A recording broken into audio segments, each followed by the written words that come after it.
Hi అండి, welcome to sweeties world. ఇవాళ ఒక ముఖ్యమైన వ్యక్తి గురించి మనం తెలుసుకుందామండి. ఆయన మన దేశానికి చాలా సేవ చేసిన వ్యక్తి. మనకు ఆగస్టు 15, 1947లో స్వాతంత్రం వచ్చిన తర్వాత చాలా కంట్రీస్ అంటే చాలా రాష్ట్రాలు వచ్చేసి కొన్ని పాకిస్తాన్లో కలవడానికి ఇష్టాన్ని చూపిస్తే కొన్ని ఇండియాలో కలవడానికి ఇష్టాన్ని చూపించాయి.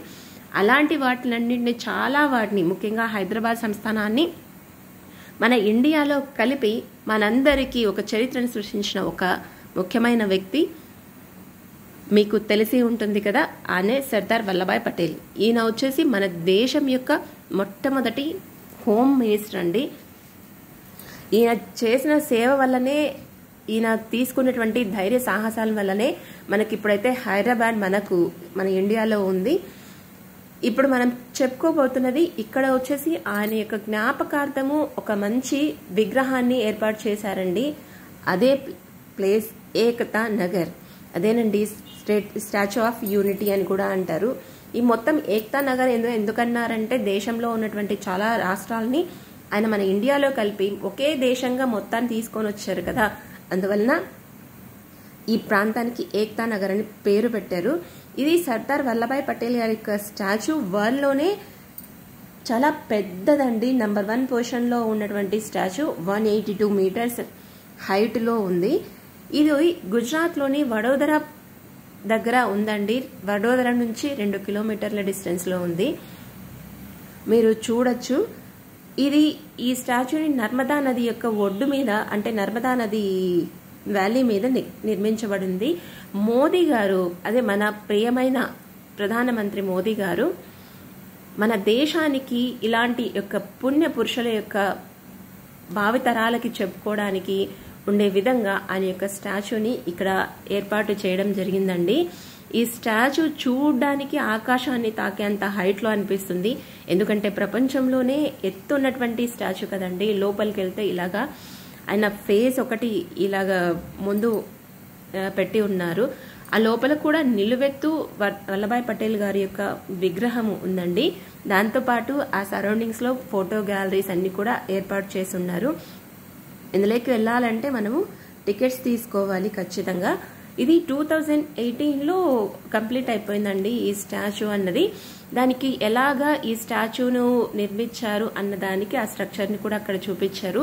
ఇది 2 ఫ్లోర్స్ హైట్ లో ఉంది. మనము లోపలికి అంటే ఎక్స్లేటర్స్ ఉన్నాయి, లిఫ్ట్స్ ఉన్నాయి. వాటి ద్వారా ఆయన విగ్రహం యొక్క చెస్ట్ వరకు మనం పైకి వెళ్ళగలుగుతాము.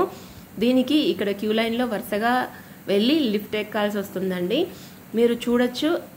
చూడడానికి ఏంటి, మనము పిల్లల్ని తీసుకెళ్ళామంటే ఇలాంటి పుణ్యాత్ములైనటువంటి వాళ్ళు, దేశభక్తులు, ఇలాంటి వాళ్ళ యొక్క వివరాలన్నీ కూడా మనం తెలుసుకోవచ్చండి. మనం ఎక్కడికి ఎలా వెళ్ళాలన్నది అక్కడ చాలా మంది స్టాఫ్ ఉంటారు, మనకు గైడ్ చేస్తూ ఉంటారు. ఎక్కడన్నా మనం మిస్ అవుతామన్న ఆలోచన కానీ ఇంకేమీ ఉండదండి. హ్యాపీగా వెళ్ళి చూసుకొని రావచ్చు. ఇందులోనే ఫోటో గ్యాలరీ సెషన్ ఉంది. మీరు ఇక్కడ చూడండి.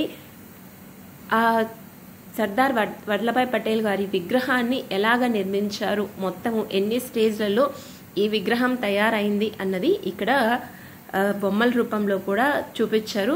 ఇక్కడ వచ్చేసి టాలెస్ట్ స్టాచ్యూ ఇదే అని చూపించడానికి మిగిలినటువంటి వేరే దేశాల్లో ఉన్నటువంటి ఎత్తైన స్టాచ్యూలను కూడా పెట్టారు. ఆ సరౌండింగ్ మొత్తము నర్మదా నది ప్రవహిస్తూ ఉందండి. చూడడానికి మనోహరంగా, ఆహ్లాదకరంగా ఉంటుంది. సన్సెట్ సమయంలో అయితే ఇలాగా సర్దార్ వల్లభాయ్ పటేల్ గారు నిలువెత్తున నిలబడి చూస్తున్నట్లు అనిపిస్తుంది. ఎంత దూరం నుంచైనా మనకి ఈ విగ్రహం అనేది కనిపిస్తుందండి. ఈవినింగ్ అవర్స్ లో ఇంకొక విశేషం ఏంటంటే ఇక్కడ లైట్ షోని కూడా ఏర్పాటు చేశారండి. ఇప్పుడు సాయంత్రం అయింది. ప్రతి ఒక్కరూ ఈవినింగ్ టైం ఉండి లైట్ షో చూసి వెళ్తే మనకు ఆయన యొక్క పుట్టినప్పటి నుంచి ఆయన చనిపోయేంత వరకు ఉన్నటువంటి ఆయన చేసిన పనులు, ఆయన జీవిత చరిత్ర అంతా ఈ స్టాచ్యూ ఉంది కదా, ఈ స్టాచ్యూలోనే చూపిస్తారండి. ఇప్పుడు లైట్ షో స్టార్ట్ అవుతుంది. ఇలా మ్యూజిక్స్ తో స్టార్ట్ అవుతుంది. ఇవన్నీ ఇందాక మనకు వైట్ కలర్ లో ఒక షెడ్ లాగా కనిపిస్తూ వచ్చాయి కదా, అవన్నీ లైటింగ్ తో ఫుల్ గా చూడడానికి చక్కగా చాలా బాగా అనిపిస్తుందండి. ఇప్పుడు లైట్ షో మొదలవుతుంది. లైట్ షో మొదలవడానికి ముందు మన సర్దార్ వల్లభాయ్ పటేల్ గారు చూడండి ఎలాగ మెరిసిపోతున్నారో.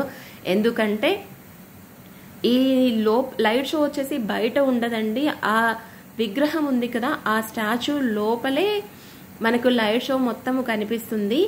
ఈయన పాదాలే నేను నిలబడితే నా తల అంత వచ్చింది, నా తల కూడా ఆయన పాదాల దగ్గరికి రాలేదండి, అంత పెద్దగా ఉంది ఈ స్టాచ్యూ. అయితే మనిషి చక్కగా నిల్చొని ఉన్నట్లు, నిలువెత్తు మనిషి నిల్చొని ఉన్నట్లుంది. మీరు ఒకసారి చూడొచ్చు. ఇప్పుడు లైట్ షో స్టార్ట్ అయిపోయిందండి. ఈ లైట్ షోని చూస్తూ మనము ఆయన యొక్క చేసినటువంటి త్యాగాలని, సాహసాలని మనము ఒకసారి స్మరించుకోవచ్చండి. ఈ లైట్ షో మొత్తం కంప్లీట్ అవ్వడానికి ఒక హాఫ్ అన్ అవర్ టైం పడుతుంది. నేను మీకు కంప్లీట్గా లైట్ షోని చూపించట్లేదండి. మీకు ఒకవేళ కావాలి అనుకుంటే కంప్లీట్ లైట్ షో ఒక కామెంట్లో కామెంట్ చేశారంటే నేను మొత్తం వీడియోని పోస్ట్ చేస్తానండి. ఇలాంటి మరికొన్ని వీడియోస్ కోసం నా ఛానల్ని సబ్స్క్రైబ్ చేయడం మర్చిపోకండి. చాలామంది చూస్తున్నారు కానీ సబ్స్క్రైబ్ చేయడం లేదండి. లైక్ చేయండి, షేర్ చేయండి, కామెంట్ చేయండి. మీరు చేసే సపోర్ట్ నాకు చాలా హెల్ప్ఫుల్గా ఉంటుంది. ఇలాంటి మరికొన్ని మంచి వీడియోస్ నేను చేయడానికి మోటివేటివ్గా ఉంటుంది. Thank you for watching this video. Thank you very much.